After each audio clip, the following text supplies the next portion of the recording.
Just as Sodom and Gomorrah and the surrounding cities in like manner gave themselves to immorality and went after different flesh, they serve as an example by suffering the punishment of eternal fire.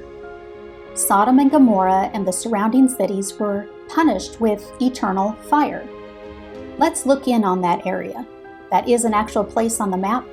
This is the area of Sodom and Gomorrah. Now, and that ball of fire is simply the sun. Otherwise, it looks rather lovely. How is it that this area was punished with eternal fire, but it's no longer burning? There aren't people there who are suffering. There's some very interesting passages that will help us understand this. A couple of them are in the Old Testament, one is in the New Testament. The Lord your God is a consuming fire.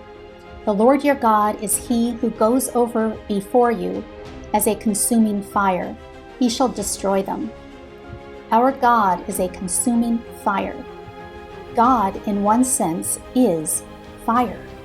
God also is eternal, everlasting, no beginning, no end. And what does this fire do sometimes? This fire consumes, destroys. Isaiah 33 has this description. This is God speaking. My breath as fire shall devour you. The people shall be burned to lime, as thorns cut up are burned in the fire. Hear what I have done, you who are far away, and you who are near. Acknowledge my might. This phrase here, that the people shall be burned to lime. Amos 2 sheds some light on what this means. That passage says that he burned to lime the bones of the king of Edom. So I will send fire against Moab, and it will devour the fortresses of Kirioth.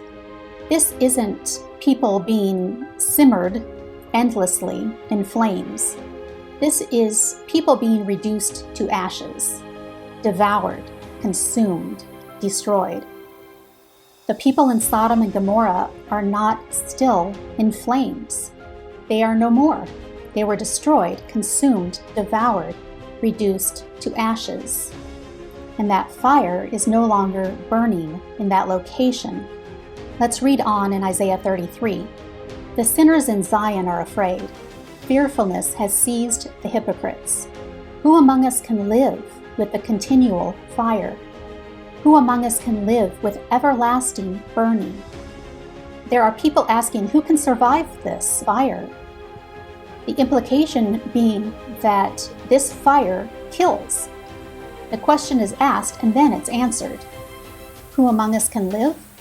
He who walks righteously, who speaks uprightly, he who rejects unjust gain and shakes his hands from holding bribes, who stops his ears from hearing of bloodshed and shuts his eyes from seeing evil. He shall dwell on high.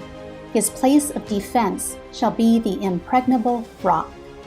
This passage says that a fire will come down to the people, devouring, consuming people, reducing them to ashes.